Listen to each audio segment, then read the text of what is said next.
What if I told you the biggest problem with getting to Mars isn't the distance, it's the fuel? Every mission we've ever launched to Mars has been essentially throwing a bottle rocket across the solar system and hoping it lands somewhere useful. But NASA just changed the game. No giant rocket plumes, no massive fuel tanks, just a nuclear reactor the size of a trash can, quietly pushing humanity further than we've ever gone before. Let's rewind.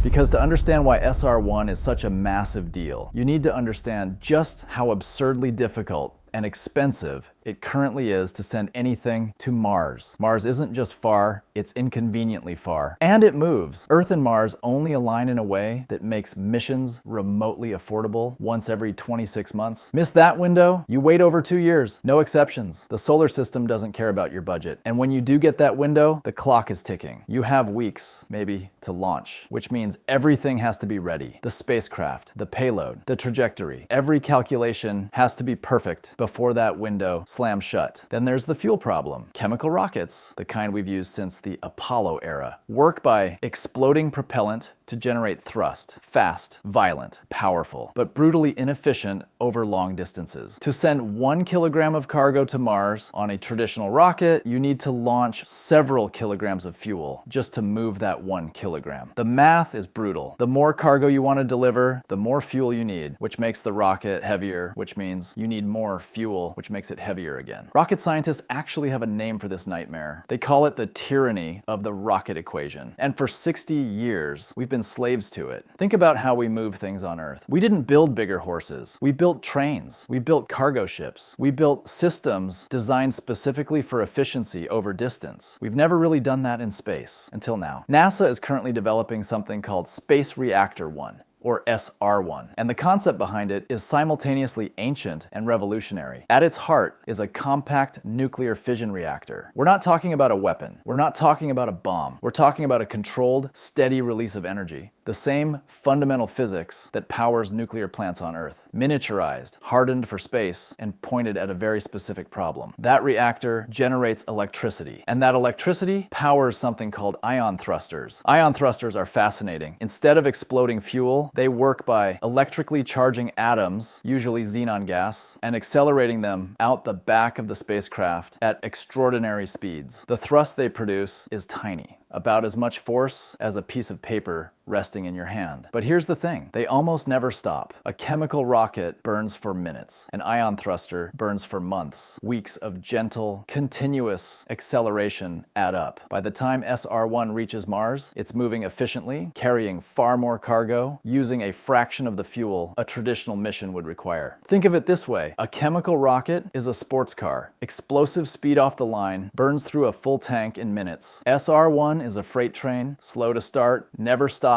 and can haul an enormous amount across enormous distances. NASA is planning to launch SR1 during the 2028 Mars window. The journey? About a year, slower than a crewed mission would be. But this isn't about speed, it's about capacity. SR1's first mission would carry more useful cargo to Mars than almost any mission before it, without the monstrous fuel requirements that make current missions so limited. It is, in every meaningful sense, the first freight train in space. So what does SR1 carry on its first run? 3 helicopter drones. You might remember Ingenuity, the small helicopter NASA sent to Mars with the Perseverance rover. It was only supposed to fly 5 times. A technology demonstration, a proof of concept. Instead, it flew 72 times over nearly 3 years, scouting terrain and surviving conditions no engineer dared hope for. SR1's drones are the next generation of that idea. Bigger, more capable, built with a mission that matters enormously for humanity's future on Mars.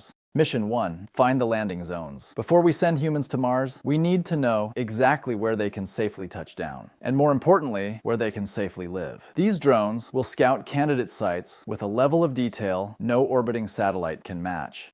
Mission 2. Find the water. Beneath the Martian surface, particularly near the poles and in certain geological formations, scientists believe there are deposits of underground water ice. Finding it, mapping it, confirming it, That's not just science. That's the difference between a Mars base that must import every drop of water from Earth and one that can sustain itself. Water means drinking. Water means growing food. Water, when split into hydrogen and oxygen, means rocket fuel, the ability to launch missions from Mars. Find the water, and suddenly Mars stops being a dead end and starts being a waypoint. But NASA isn't thinking about one mission. They're thinking about infrastructure. The vision, and it's a genuinely audacious one, is what some inside NASA are calling a nuclear railroad across the solar system. A permanent, reliable supply chain powered by nuclear fission, connecting humanity's outposts across the void. The timeline looks like this. 2028, SR-1 launches to Mars, cargo, drones, proof of concept. 2030, nuclear reactor systems deployed on the surface of the moon, initially to power the Artemis lunar base and demonstrate long-duration operation in a real extraterrestrial environment. Mid-2030s, larger, more powerful nuclear systems begin supporting the first long-term human missions to Mars, power for habitats, power for life support, power for in-situ resource production. The reason nuclear makes so much sense for all of this isn't just the efficiency of ion propulsion, it's reliability. Solar panels work beautifully near Earth. Near Mars, you're getting about 40% of the solar energy Earth receives. And Mars has dust storms, planet-wide, months-long dust storms that can cut solar power to almost nothing. A nuclear reactor doesn't care about dust storms. It doesn't care about distance from the sun. It just works steadily, quietly, for years. There's something almost poetic about it. The same fundamental force that powers stars will power our journey toward them. We are learning to carry a piece of that cosmic fire with us. Every great expansion in human history happened when someone solved the logistics. The Silk Road wasn't about one journey. It was about building a route that could be used again and again. The Transcontinental Railroad didn't just connect two cities, it connected a continent and changed what was possible within it. SR-1 is that moment for space. Not the loudest mission, not the most dramatic. No astronauts, no flags being planted, just a quiet, glowing machine crossing the solar system, carrying the supplies and the scouts that come before the settlers. The freight train goes first. The passengers follow. And if all goes according to plan, by the time a human being takes their first steps on Martian soil, there will already be a road waiting for them. The railroad is almost built. If SR-1 actually launches in 2028, we are living through the first chapter of something that textbooks will cover for centuries. And I want to know, do you think NASA will hit that 2028 window? Or is this another deadline that slips? Drop your prediction in the comments right now. I read every single one, and this is a debate worth having.